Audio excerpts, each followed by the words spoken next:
विकी, मैंने कहा ना तुमसे, मेरी सारी मीटिंग्स कैंसिल कर दो।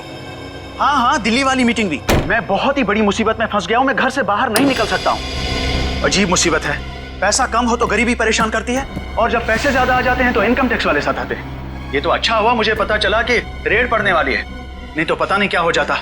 हाँ हाँ, कैसे भी करके सारा पैसा मुझे घर से बाहर लेके जाना है, और उसके बाद मैं शहर से कहीं दूर छुट्टियां मनाने चला जाऊंगा। ठीक है, मैं बाद में तुमसे बात करता हूं।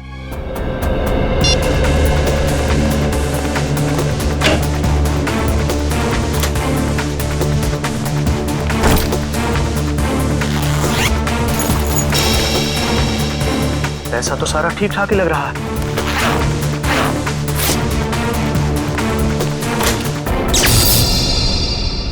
अरे, ये लाइट कैसे चली गई? ऐसे तो कभी जाती नहीं है लाइट।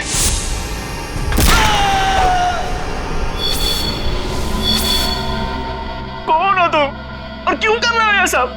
तुम तो एक लेखक हो ना, जानते ही होगे कि कोई किसी की जान क्यों लेता है। जान लेने की 3 ही वजह होती है, पैसा, प्यार और बदला। मुझे तुमसे बदला लेना है। कैसा बदला? मैं तो तुमको जानता तक नहीं। तुम मुझे नहीं जानते, मगर अंकुश को तो जानते ही होगे ना। अंकुश? अंकुश अनंत, वो मेरे दिल के बहुत करीब था। तुमने उसकी जान ली, अब मैं तुम्हारी जान लूंगा। अंकुश आनंद की मौत का बदला? अरे तुम्हारा दिमाग खराब हो गया है क्या? अरे मुझे निकालो यहाँ से। अरे बचाओ, कोई है? हेल्प! अरे कोई बचाओ। कोई नहीं बचाएगा अब तुम्हें। जिस तरह तुमने अंकुश अनंत को तड़पा तड़पा के मारा था, ठीक उसी तरह मैं तुम्हें तड़पा तड़पा के मारूंगा।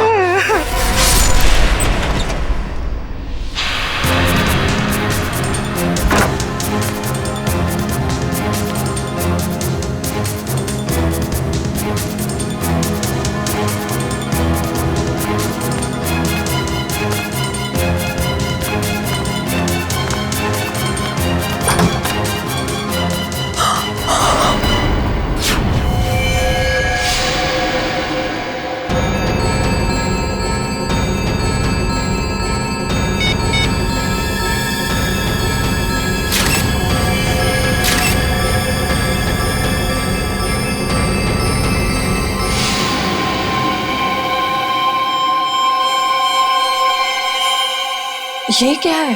चाकू?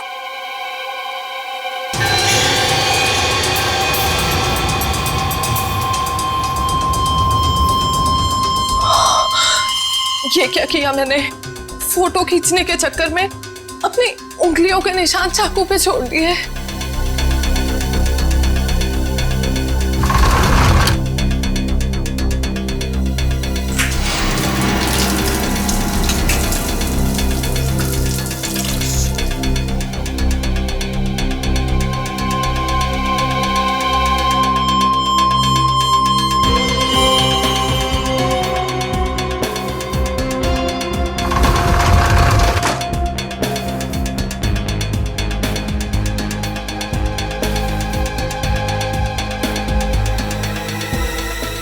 अभी बाहर के पब्लिक फोन से सीआईडी को फोन कर देती हूँ।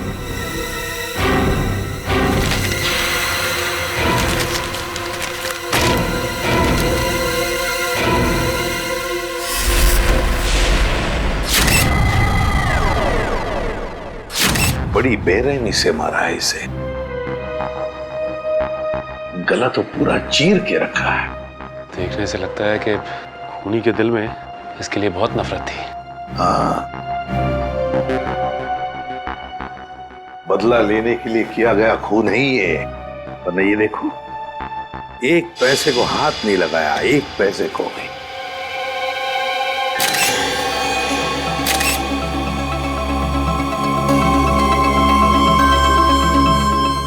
सर, हाँ सर ये देखिए, ये चाकू वहां बेड के पास पड़ा हुआ था।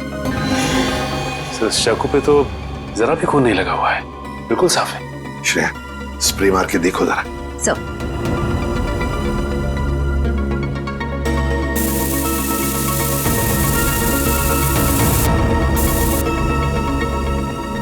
सर ये देखिए, इसका मतलब खून इस चाकू से ही किया गया है। रंग बदल गया, मतलब चाकू पर खून है। खून इसी चाकू से किया गया है। सर एक बात समझ में नहीं आ रही, खूनी ने चाकू को साफ करके यहीं क्यों छोड़ दिया? वो इसे अपने साथ भी तो ले जा सकता था। बिल्कुल, चाकू यहीं पर छोड़ के क्यों गया वो, और वो भी साफ करके? कोई ना कोई तो वजह जरूर है। सर, हाँ दगोड़िया जी का मैनेजर आ गया। आ गया? जी सर। ठीक है सचिन, बॉडी को फॉरेंसिक लैब भेजने का बंदोबस्त करो। अच्छा।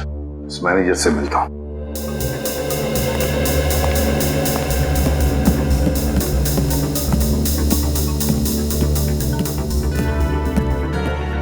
सर ये सब कैसे हो गया सर? मुझे यकीन नहीं हो रहा है सर। सर कल रात को ही तो मेरी दगोड़िया सर से फोन पे बात हुई थी, तब तो सब ठीक था। दगोड़िया जी का किसी के साथ कोई झगड़ा वगड़ा था? कोई दुश्मनी थी?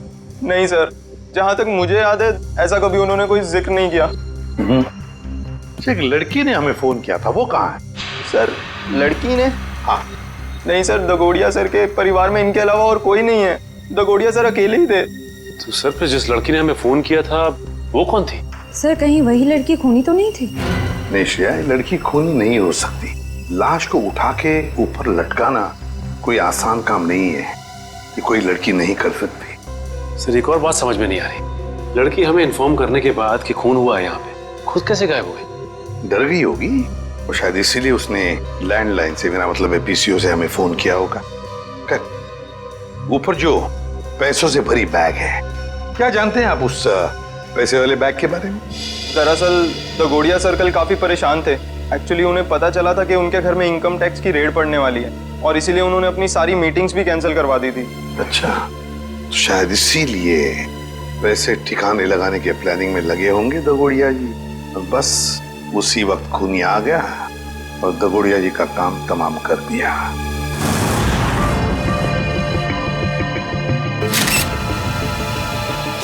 एक मिनट, ये देख रहे हो इसके गाल पर ये नीला नीला निशान? हाँ सर।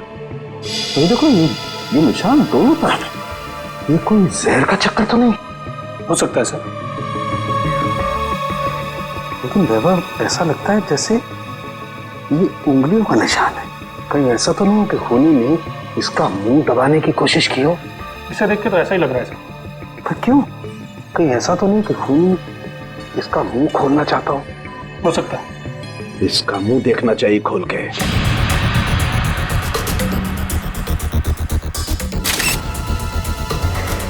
जरा फोर्स देना।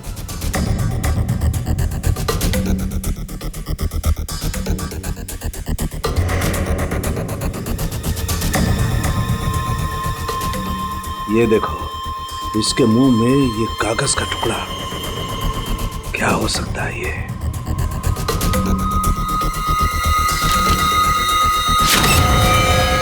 अंकुश आनंद, ये किसका नाम हो सकता है? खूनी अपना नाम लिख करके तो कागज का टुकड़ा इसके मुंह में डालेगा नहीं। नहीं सर। फिर चक्कर क्या है? अरे देखो, कागज के दोनों तरफ खून भी लगा हुआ है। साळुंखे, ये कागज तुझे दगोड़िया के मुंह में से मिला? हाँ बॉस, मुझे भी बड़ा ताजुब हुआ। कोई खूनी किसी के मुंह में कागज रख के क्यों जाएगा? सर ये भी तो हो सकता है कि ये कागज खूनी ने उनके मुंह में ना रखा, बल्कि उन्होंने खुद मरने से पहले ये कागज खूनी से बचाने के लिए अपने मुंह में खुद ही डाल दिया। हाँ सर, हो सकता है उनकी मौत इस कागज की वजह से ही हुई हो सकता है वो ना चाहते हो कि ये कागज खूनी के हाथ लग जाए, इसीलिए उन्होंने इस कागज को अपने मुंह में छुपा लिया। नहीं श्रेया, मुझे नहीं लगता कि कागज उन्होंने खुद अपने मुंह में छुपाया, बल्कि जिस तरीके के नीले निशान उनके गालों पर पड़े हुए थे, मुझे तो ये लगता है कि खूनी ने जबरदस्ती उनका मुंह खोला और बाद में ये कागज उनके मुंह में ठूस दी। साळुंखे, खून से सने कागज पर लिखा अंकुश आनंद। ये जो खून है, क्या दगोड़िया के मुंह के अंदर कोई चोट के निशान या फिर कोई खून था? नहीं बस, लाश के मुंह में किसी किस्म का कोई जख्म या कोई चोट का निशान नहीं था। मुझे लगता है कि खूनी ने पहले दगोड़िया साहब को मारा और उसके बाद ये कागज उनके मुंह में रख दिया। ये जो खून लगा है कागज पे, ये खूनी का है? नहीं सचिन, ये खून दगोड़िया साहब का है। मैंने चेक कर लिया बॉस। सर, इंटरनेट पे ये नाम सर्च किया मैंने, अंकुश आनंद। इस नाम के 2 लोग हैं सर, एक है चेन्नई में और दूसरा नासिक में। पता लगाओ इन दोनों के बारे में। इन दोनों में से एक का संबंध तो जरूर होगा, इस दगोड़िया के साथ जरूर होगा। हेलो, हाँ, कहाँ पे? ठीक है, हम लोग पहुंचते हैं। सर, एक और खून हो गया है, लेखक मुकेश कुमार का। लेखक मुकेश कुमार? मतलब एक और लेखक का खून? तो फिर जरूर इस मुकेश कुमार और दगोड़िया के खून में कोई ना कोई संबंध है, कोई ना कोई संबंध जरूर है।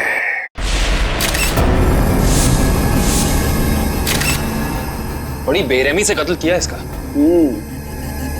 सालों के सर, ये ग्लास बॉक्स एयर टाइट ही है ना? हाँ काविन, किसी ने इस बेचारे को इस ग्लास बॉक्स में जबरदस्ती बंद कर दिया, और क्योंकि ये ग्लास बॉक्स एयर टाइट बंद है, इसलिए इस बेचारे को बिल्कुल हवा नहीं मिली, और ऑक्सीजन नहीं मिलने के कारण इस बेचारे का दम घुट गया और ये मर गया। हाँ सर, ये इसके हाथ पे लगे हुए जख्म और ये नाखूनों का निशान और इस पे लगा खून तो यही बताता है कि इन्होंने अपने आप को बचाने की बहुत कोशिश की। एक काम करते हैं, पहले इस लाश को बाहर निकालते हैं। Yes sir.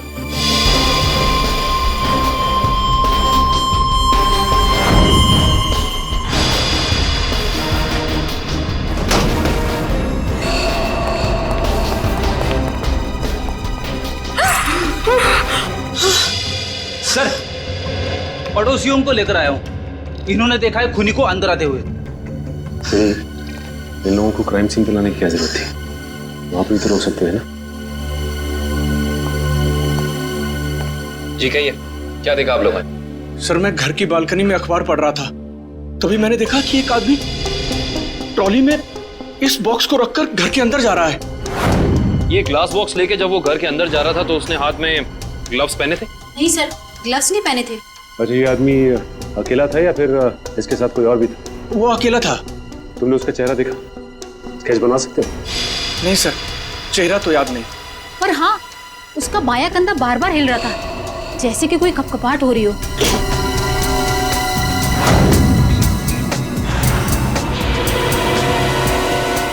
Kevin, yes sir. एक मिनट।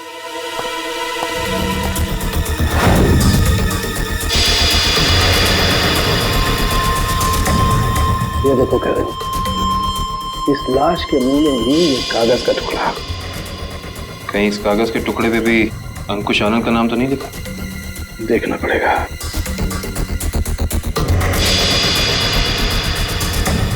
इस पे तो रिजू कालिया लिखा हुआ। रिजू कालिया?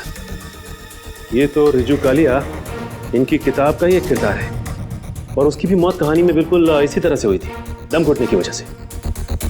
इसका मतलब ये अंकुश आनंद, ये भी दगोड़िया की किसी किताब का किरदार है, और ये सारा का सारा काम सीरियल किलर का है, तो एक के बाद एक लेखकों को बिल्कुल उसी तरह से मार रहा है जैसे कि लेखक अपनी कहानी में किरदार को मारता है। ऐसे ही लगता है। सालों के सर, ये ग्लास बॉक्स पे कोई फिंगरप्रिंट्स मिले अभी तक कि नहीं? अभी कागज ढूंढा यार, फिंगरप्रिंट्स अभी ढूंढना बाकी है।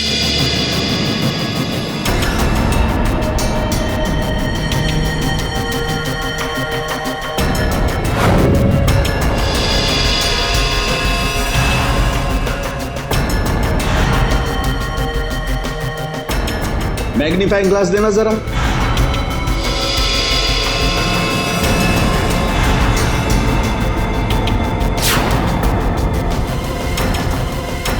ये कैसे निशान है? कैसे निशान मतलब? डैडी, मैंने अपनी पूरी जिंदगी में उंगलियों के निशानों पर अंग्रेजी के अक्षर छपे हुए नहीं देखे। उंगलियों के निशानों पे अंग्रेजी के अक्षर? हाँ काविन, दिखाता हूँ। जरा ग्लास दे। ये लीजिए।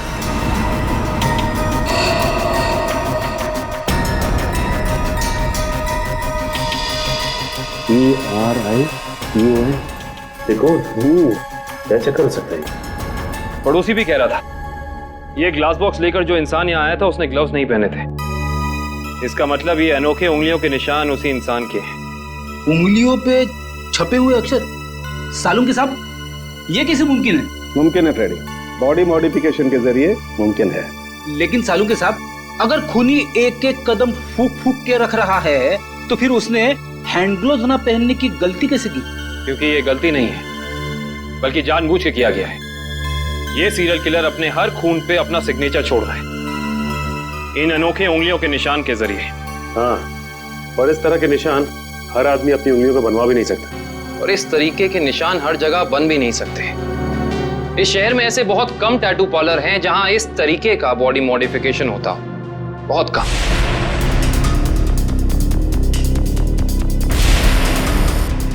यस, ये बॉडी मॉडिफिकेशन आपने किया है? No sir. क्या आपने बनाया?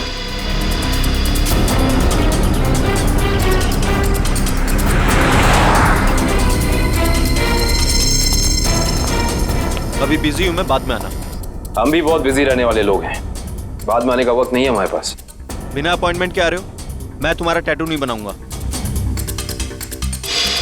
सीआईडी शिवा, बाद में आना। क्या हुआ सर? मैंने कुछ किया क्या? शहर में कुछ खून हो रहे हैं। खून? किताब लिखने वाले लेखकों के। लेखकों के? पर मैं तो टैटू आर्टिस्ट हूं सर, मेरा क्या लेना देना इससे? हो सकता है कुछ लेना देना हो। मैं समझा नहीं सर। बॉडी मॉडिफिकेशन भी करते हो ना तुम? जी हाँ सर, मेरे पास लाइसेंस भी है, मैं दिखाता हूँ। कोई जरूरत नहीं, ये फोटो ध्यान से देखो। ये त्रिकोण वाली कलाकारी तुमने दिखाई थी किसी के हाथ पे? जी हाँ सर, मैंने की थी, पर मुझे नहीं पता था कि ये किलर होगा सर। पता है हमें, डरो मत। हाँ, लेकिन इस इंसान की कोई ना कोई डिटेल तो जरूर होगी तुम्हारे पास, है ना? जी हाँ सर, मैं 1 मिनट में लेके आता हूँ सर। जी हाँ सर, देखिए सर, त्रिकोण अनुकरण नाम है इसका। त्रिकोण अनुकरण? ये किसी आदमी का नाम है या किसी एनजीओ का? त्रिकोण मतलब ट्रायंगल और अनुकरण मतलब किसी की नकल करना। मतलब कोई ट्रायंगल बना के किसी की नकल कर रहा है? शायद त्रिकोण नाम का कोई पुराना सीरियल किलर रहा हो जिसकी नकल ये वाला खूनी कर रहा है। एक काम करते हैं, अपनी डेटाबेस में चेक करते हैं कि त्रिकोण नाम का कोई क्रिमिनल था क्या। हाँ निखिल, त्रिकोण नाम का सीरियल किलर कहाँ पे? कौन सी जेल में है? शांति नगर। ओके ठीक है, थैंक यू। चलो, एक त्रिकोण का पता तो चला है जो ठीक उसी ढंग से लेखकों का खून करता था जैसे अभी हो रहा है, लेकिन वो पिछले 4 साल से जेल में है। मतलब या तो ये खूनी जेल से बाहर निकल के मार रहा है या फिर कोई त्रिकोण की नकल कर रहा है। अब जी, सारांश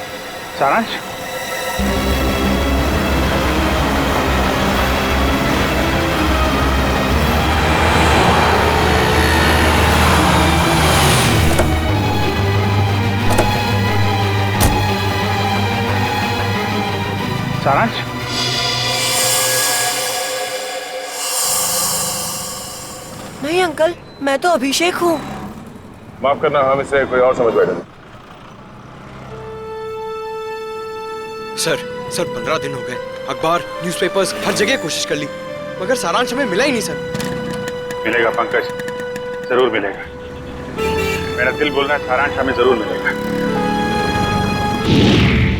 सर, ये लोग सीआईडी से आए हैं। आइए सर, मैं आप ही लोगों का इंतजार कर रहा था। त्रिकोण से मिल सकते हैं हम लोग? हाँ, क्यों नहीं। पर सर, मुझे नहीं लगता कि त्रिकोण ये सारे खून कर रहा है, क्योंकि इस जेल से बाहर निकलना बिल्कुल ही नामुमकिन है। अच्छा, इस त्रिकोण का स्वभाव कैसा है अभी यहाँ इस जेल में?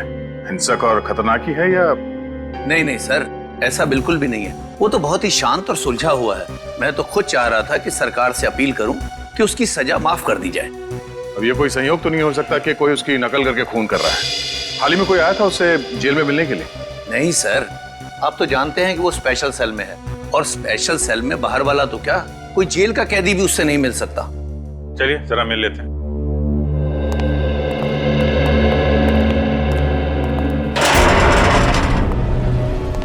त्रिकोण, देखो तुम्हारे लिए आज कितने खुशी का दिन है। इतने सालों के बाद तुमसे सीआईडी वाले मिलने आए। क्या बात है जेलर साहब, आज आपका कानून मुझ पे इतना मेहरबान क्यों है? मेहरबान नहीं हुआ, बस ये समझ लो कि तुमसे ये पूछने आए कि जेल में बैठे बैठे तुमने दोबारा खून करना कैसे शुरू कर दिया? कमाल है आप लोगों का भी। इतने सालों से मुझे इस जेल में कैद करके रखा है, लेकिन शक करने की आदत आप लोगों की गई नहीं। तो फिर कौन है वो जो बाहर लेखकों के खून कर रहा है ठीक तुम्हारी तरीके से, और तुम्हारी तरीके से कंधे उचकाता है? कौन हो सकता है जो मेरी तरह खून कर रहा है? शायद तुम्हारा कोई परिवार वाला, कोई दोस्त या कोई रिश्तेदार। कोई नहीं है मेरा। बचपन अनाथालय में बीता है और जवानी जुर्म की सड़कों पर। तो तुम ये कहना चाहते हो कि तुम्हारे खून करने के तरीके के बारे में किसी और को मालूम नहीं है? किसी को नहीं। तुम्हें किसी पे शक है? देखो, जो कुछ मालूम है बता दो, शायद हम किसी की जिंदगी बचाने में कामयाब हो जाए। क्या आपकी मदद करने से मेरी सजा कम हो सकती है? वादा नहीं कर सकते, लेकिन अगर तुम्हारी मदद से हम उस नकलची खूनी को पकड़ लेंगे तो दरख्वास्त जरूर करेंगे सरकार से तुम्हारी सजा कम हो जाए। ठीक है, मुझे उम्मीद है कि आप अपने शब्द भविष्य में आगे जरूर याद रखेंगे। मुझे लगता है कि वो मेरे लेखन पढ़ के ठीक उसी तरह खून कर रहा है। तुम्हारा लेखन? हाँ, पढ़ते पढ़ते कभी याद ही नहीं रहा कि मुझे भी लेखन का शौक हो गया है और मैं लिखने लगा। हर रोज रात को सोने से पहले मैं अपने विचार उस डायरी में व्यक्त करने लगा।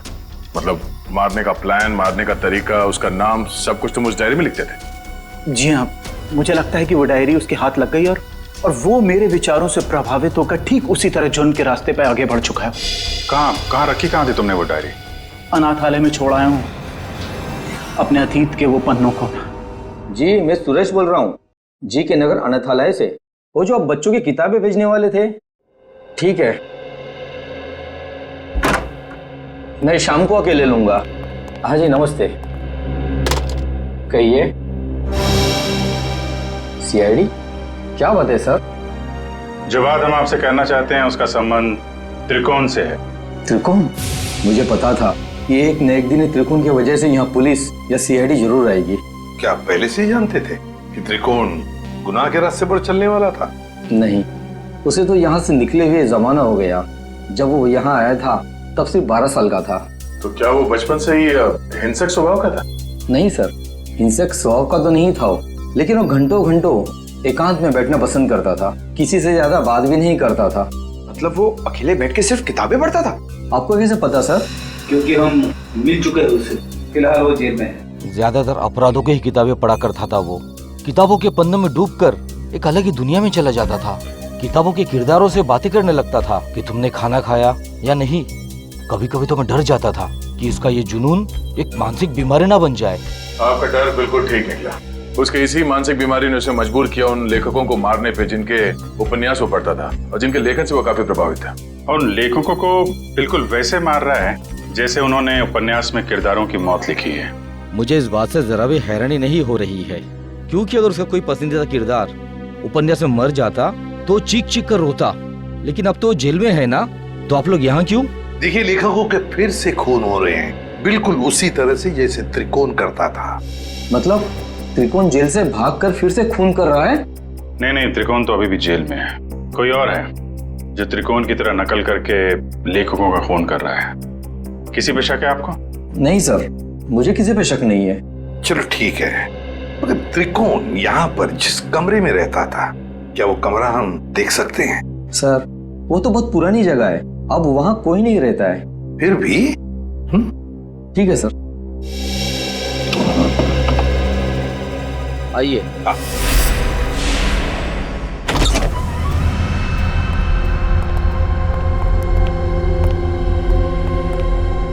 तो ये है त्रिकोण का कमरा।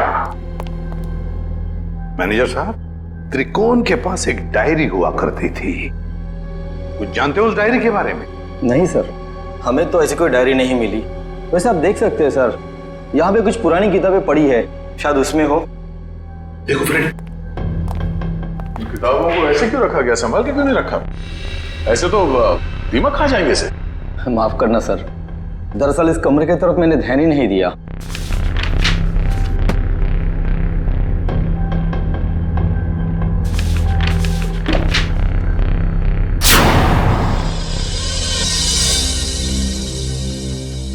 सर, डायरी तो दिख नहीं रही। लेकिन मुझे कुछ दिख रहा है सर। क्या? सर, ये ईंट देखिए दीवार पे,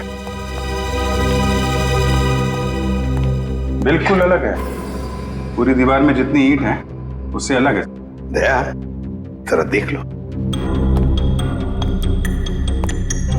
सर, वो केस याद है ना आपको? दीवार से लाशें निकलने वाला केस, कहीं इस केस में भी ऐसा ही कुछ? डायरी ढूंढ रहे हम, समझे? लाशें नहीं।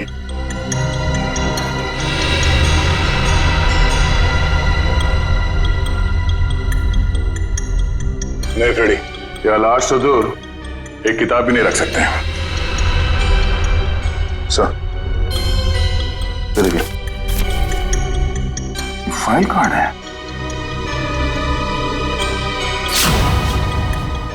हाँ, त्रिकोण। मतलब वो नकलची खूनी डायरी निकाल के ले गया। अभिजीत, ये जरूर त्रिकोण के डायरी का कवर है। मतलब यहाँ जो भी आया था वो जानता था कि त्रिकोण ने अपनी डायरी कहाँ छुपा के रखी है।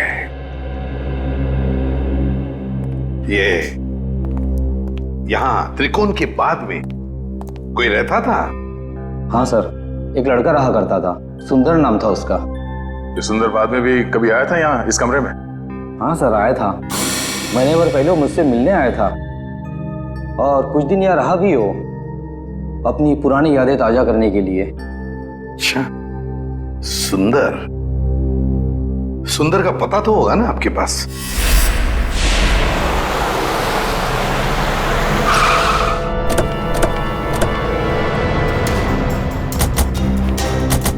वाह भाई वाह, कितना आलीशान घर बनाया सुंदर ने।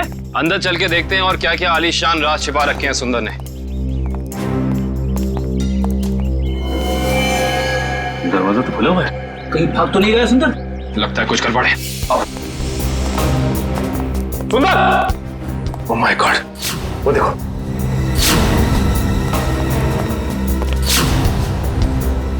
लगता है ये मर चुका है। गोली मारकर जान ली है इसकी, वो भी 3-3 गोलियां। खून भी गीला है, मतलब कातिल आसपास ही है, यहीं कहीं। गोली चलने की आवाज इस तरफ से, चलो देखते हैं।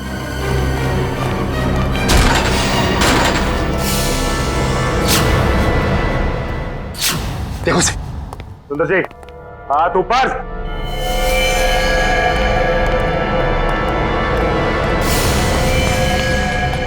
माय गॉड, खूनी बाहर है। दिव्या, विक्रम, पकड़ो उसे। लगता है ये हमें कुछ बताना चाहते हैं। हाँ कमित।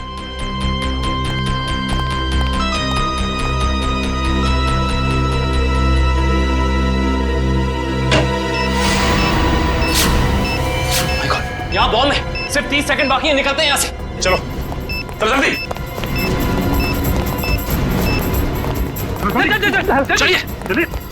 मैं मेरी मीना को ऐसा छोड़ के नहीं जा सकता। मीना, मीना, अरे रुक जा, मर जाएगा।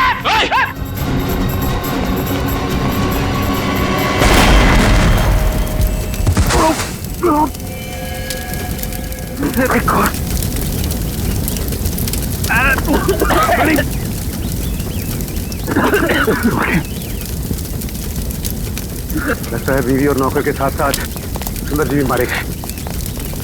सर, आप लोग ठीक तो हैं सर? हाँ, हम सब ठीक है। उस खूनी का क्या हुआ? सर, वो निकल गया। निकल गया?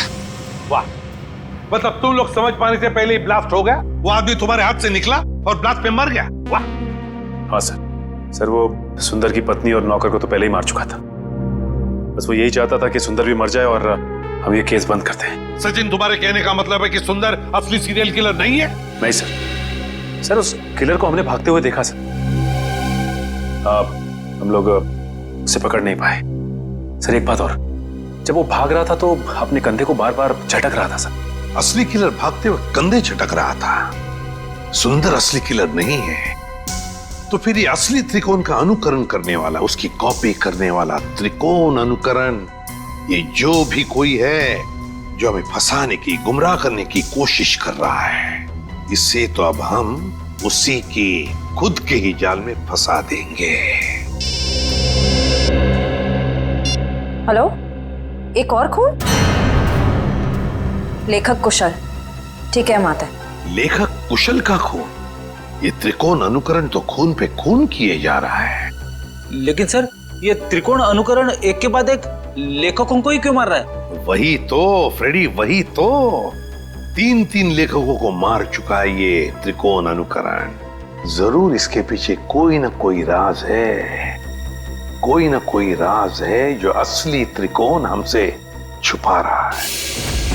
सुंदर बॉम्ब ब्लास्ट में मारा गया? हाँ, और उसके बाद एक और लेखक कुशल का भी खून हो गया। अभी तो आप कह रहे थे कि सुंदर ही वो नकलची खूनी है। अगर सुंदर मारा गया तो फिर कुशल को किसने मारा? बंद करो ये ड्रामा, समझे?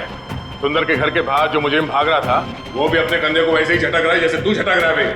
अब ये बताओ कि तुम इस जेल से बाहर जाते कैसे हो? हाँ? राज क्या है इसके पीछे? सब कैसी बातें करते हैं आप हैं? आम जेल से कैदी का भागना इतना मुश्किल है तो फिर आपको लगता है कि मैं इस खास जेल से इतनी पहरेदारी होने के बावजूद भाग सकता हूँ? तुम्हारे अनाथालय वाले कमरे में सुंदर के अलावा कोई और नहीं रहा था, तो वो डायरी किसी और ने कैसे पढ़ी? किसी ने वो डायरी पढ़ी या नहीं पढ़ी ये मुझे नहीं मालूम है, लेकिन मेरी डायरी में अगला नाम उस कुशल का था जिसे मैं मारना चाहता था। मतलब उस लिस्ट में किस किस के नाम है तुम्हें अभी भी याद है? जी मेरे पास लिस्ट है, आप चाहें तो मैं उसकी एक कॉपी दे सकता हूँ।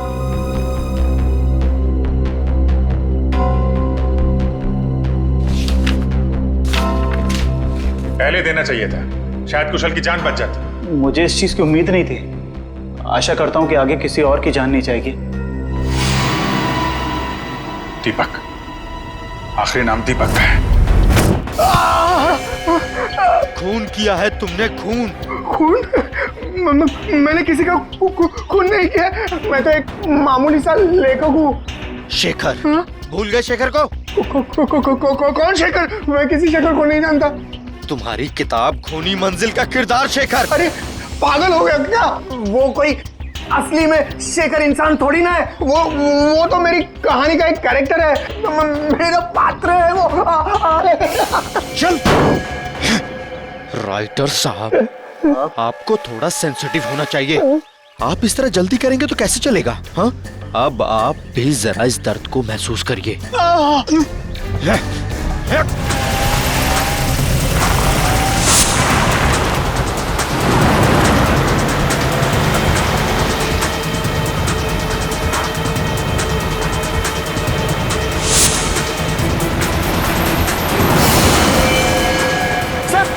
सर दीपक का उस गाड़ी में।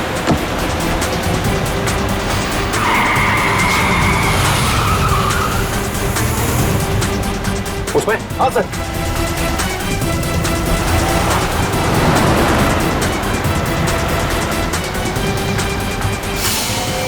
आज ये नकलची लंगूर हमारे हाथ से बचेंगे नहीं।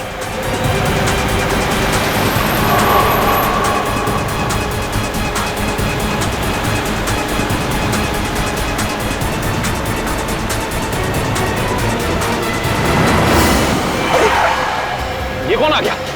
कोई शराबी होगा सर, इसकी वजह से हमारा खून ही हाथ से निकल जाएगा।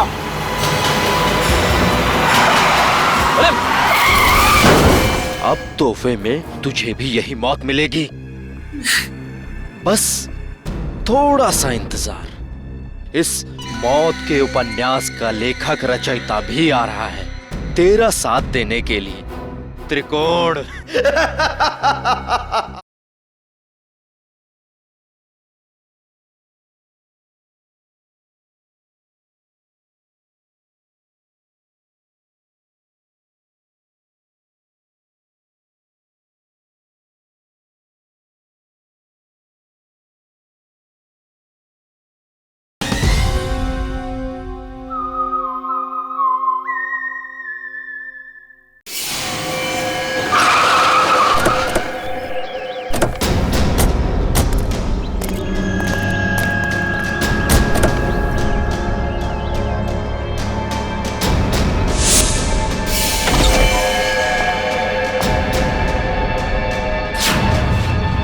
इनका तो बहुत खून भरा है।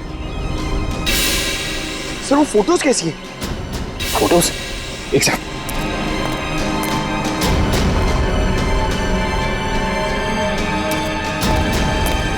ये देखो, ये तस्वीरें केसी डगोडिया के क्राइम सीन की तस्वीरें इनके पास। ये फोटोज इसके पास कैसे आई सर?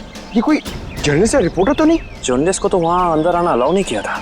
सर इसका मतलब ये हमारे पहुंचने से पहले वहां पहुंच गई थी। हो सकता है पंकज, कहीं ये वही लड़की तो नहीं जिसने हमें फोन करके बुलाया था? इसका होश में आना बहुत जरूरी है। दिव्या, पानी की छींटे डालो।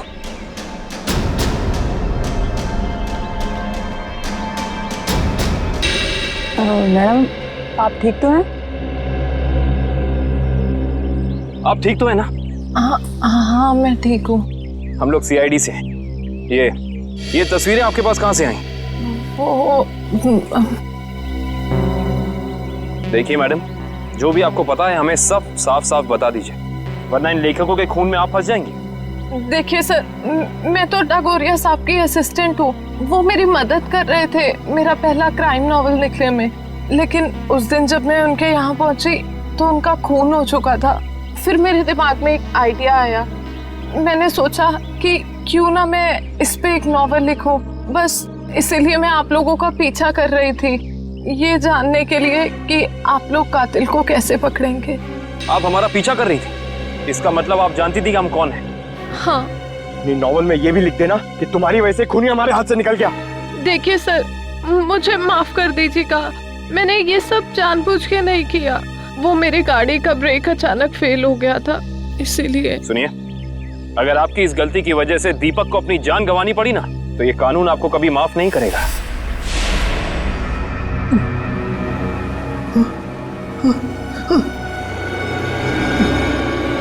मुझे छोड़ दो प्लीज, प्लीज मुझे यहाँ से जाने दो। जाने ही तो दे रहा हूं तुझे। बहुत जल्द तू भी शेखर के पास पहुंच जाएगा। इसी तरह कुर्सी पर बांधकर मौत दी थी ना तूने उसे, अब तोहफे में तुझे भी यही मौत मिलेगी। बस थोड़ा सा इंतजार। इस मौत के उपन्यास का लेखक रचयिता भी आ रहा है तेरा साथ देने के लिए। त्रिकोण। सर जेलर साहब अंदर नहीं है। जरा बुलाओ उन्हें, हमें त्रिकोण से मिलना है। सर जेलर साहब तो त्रिकोण को लेकर हॉस्पिटल गए हैं, उसे अचानक से दिल का दौरा आया है। दिल का दौरा? कौन सा हॉस्पिटल ले गए? अरे आप लोग? त्रिकोण कहाँ है? आईसीयू में है। क्या बात हो गई? झूठ बोलता है वो हमसे। अब भी कुछ है जो हमसे छुपा रहा है। चलिए दिखाइए। आइए।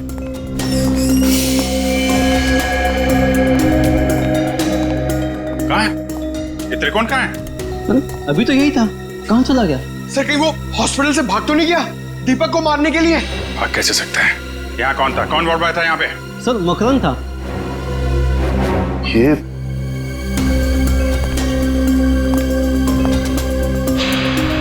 जीत तो बेहोशी की दवाई है।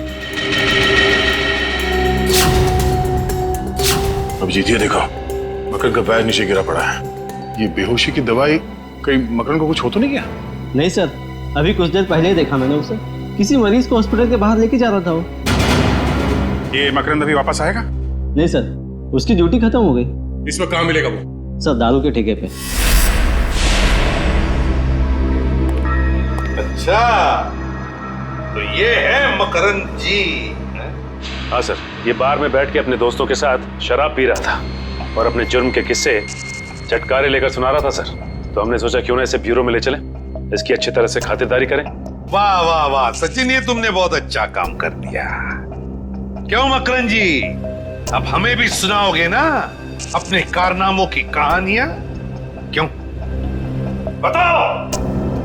साहब मुझे 1 लाख रुपए दिए गए थे उस मरीज को अपने वार्ड से बाहर लाकर गाड़ी में बिठाने के लिए। क्या? हाँ साहब। 1 लाख रुपए के लिए अपने आप को बेच दिया तुमने? किसने दिए थे पैसे तुम्हें?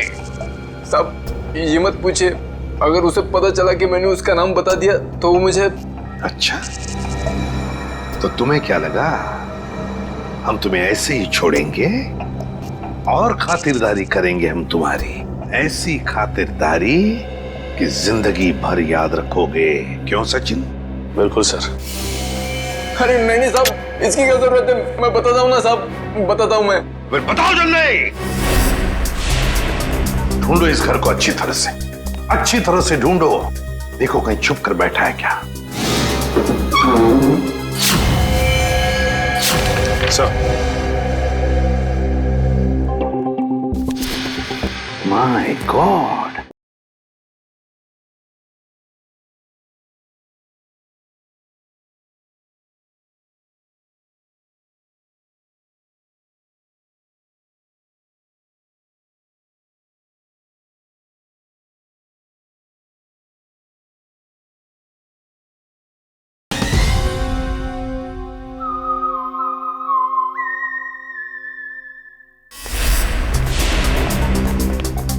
ढूंढो इस घर को अच्छी तरह से ढूंढो।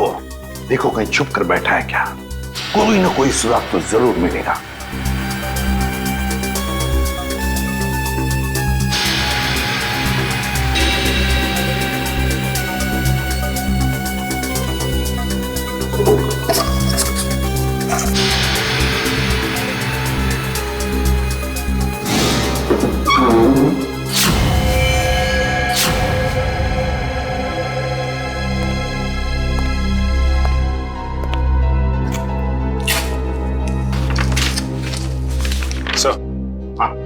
ये देखिए सर, ये कैबिनेट के पीछे कुछ रखा हुआ था।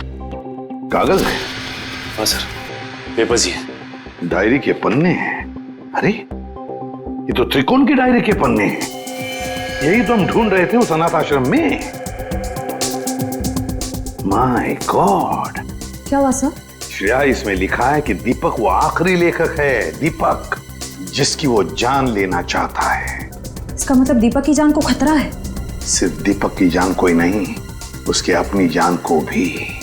क्योंकि दीपक को मारने के बाद लगता है उसकी जिंदगी का मकसद पूरा होता है और फिर वो अपनी जान खत्म करना चाहता है। मतलब सर, इस नकलची खूनी ने त्रिकोण को सिर्फ इसलिए अगवा किया हॉस्पिटल से ताकि वो उसे मार सके। और फिर वो उन दोनों को वहीं पे मारेगा सचिन, वहीं पे मारेगा जहां से लेखन शुरू हुआ है, उस अनाथ आश्रम में, उस अनाथ आश्रम के कमरे में।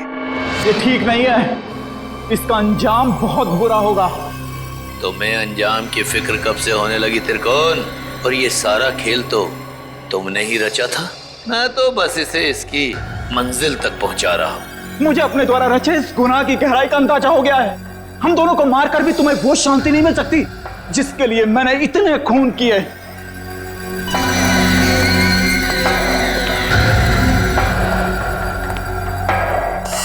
हाँ, क्यों नहीं, पर मुझे नहीं लगता कि ये सारे खून त्रिकोण ही कर रहा है। बहुत देर हो चुकी है त्रिकोण। तेरे प्रवचन अब ना तो तेरी जान बचा सकते हैं और ना ही दीपक की। नहीं चला, तुम ऐसा नहीं कर सकते। अब तुझे मैं बिल्कुल वैसे ही मारूंगा जैसे त्रिकोण ने अपने उपन्यास में लिखा था। नहीं चला, तुम मुझे मत मारो, मुझे जाने दो। बस होगा तुम्हारा खेल। अब अगर कोई हरकत की ना तुमने तो तेरा वो हाल करेंगे तो सोच भी नहीं सकता। सीआईडी, तो आखिर मेरा भेद खुल ही गया। तो अब तुम लोग मुझे फांसी पर चढ़ाए बिना तो छोड़ोगे नहीं। तो क्यों ना मैं फांसी पर चढ़ने से पहले इन दोनों को मार के अपना मकसद पूरा कर लूं।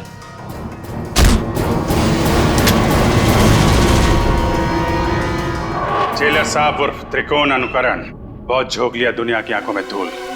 आगे की कहानी हम तुमसे ही सुनेंगे। बताओ जल्दी, क्यों मारा तुमने? मैं जानता था मेरे लेखन में वही आकर्षण है, वही शक्ति है जो उन लेखकों के लेखन में थी जिनका मैंने खून किया। और इसीलिए त्रिकोण ने मुझे इसके अनाथालय भेजा ताकि इसकी डायरी के बहाने मैं इसका लेखन पढ़ सकूं और इसका फैन हो जाऊं, और ऐसा फैन हो जाऊं कि ये मुझसे जो चाहे वो करवा सके। जेलर साहब को फैन बनाने का मेरा सिर्फ और सिर्फ एक ही इरादा था, ताकि मैं अपनी सजा कम करा सकूं। इसलिए मैंने अपने हिसाब से इन्हें खून करने पर मजबूर किया, ताकि मैं आप लोगों की मदद से सुंदर को पकड़वा सकूं और अपनी सजा कम करा सकूं। और सुंदर को बलि का बकरा बनाने के बाद मुझे इस बात का अंदेशा हुआ कि त्रिकोण का सपना कभी पूरा नहीं होगा। इसके लिए कुशल, दीपक और त्रिकोण की जान लेना भी जरूरी है। तो मैंने त्रिकोण के खाने में एक दवा मिला दी जिससे इसको दिल का दौरा पड़े, और फिर मैं इसे अस्पताल से अगवा करके इसको इसकी मंजिल तक पहुंचा सकूं। अगर सीआईडी को सुंदर की लाश मिल गई तो शायद वो सीरियल किलर को ढूंढना बंद कर दें, मगर फिर त्रिकोण के उस सपने का क्या होगा? उन सब लेखकों को मार के मोक्ष प्राप्त करने का सपना? नहीं, मैं पूरा करूंगा त्रिकोण का वो सपना। मैं त्रिकोण को गुमराह होने नहीं दे सकता। उन सब लेखकों को मैं मारूंगा और फिर उसके बाद त्रिकोण को भी मैं जिंदगी की जंजीरों से मुक्त कर दूंगा, जैसा कि वो चाहता है। सुंदर के मरने के बाद आप लोग कुशल की मौत की खबर लेकर आए तो मैं समझ गया ये जेलर किसी को नहीं छोड़ेगा। एक एक करके सबको मार देगा और अंत में मुझे मार देगा। तो और क्या करता? तुम्हारे लेखन में कशिश इतनी है। फिर मैं समझ गया, अगर मुझे बचना है तो उसका सिर्फ एक ही रास्ता है, सीआईडी को तुम तक पहुंचाना, दीपक के घर। वाह रे वाह, कानून का रखवाला, वाह। और ऐसा घिनौना काम, एक मुजरिम का साथ दिया तुमने। मैं जानता था कि सीआईडी कभी ना कभी पूरा सच जान लेगी, मगर मैं क्या करता? इसके लेखन के आगे मैं बेबस हो गया था और इसके शब्दों के माया जाल में मैं एक खूनी बन गया, एक सीरियल किलर। चुप! बकवास, बकवास है सब। तुम दोनों ने मिलकर कितने सारे मासूम लोगों की जानें ली। तुम्हें तो जीने का कोई हक ही नहीं। कानून तो तुम दोनों को फांसी ही देगी, फांसी।